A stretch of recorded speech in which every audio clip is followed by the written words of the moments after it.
How to compare two charts in TradingView. Now, in order to compare two charts in TradingView, you just simply need to open TradingView app and then go over chart option.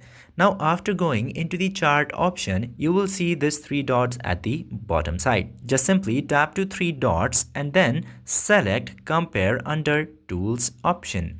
And now after selecting the compare option, you will see a bunch of symbols. You can also search for symbols if you haven't found the chart you would like to compare. For example, let's select SPX from here and then you can add it to same percent scale, new price scale or new pane. I'm selecting same percent scale. You can select according to your need. And after selecting that, it will be added in the chart to compare between your previous chart. And as you can see here, the chart is here and you can compare it this way. I hope this video was helpful to you. If yes, don't forget to hit that subscribe button.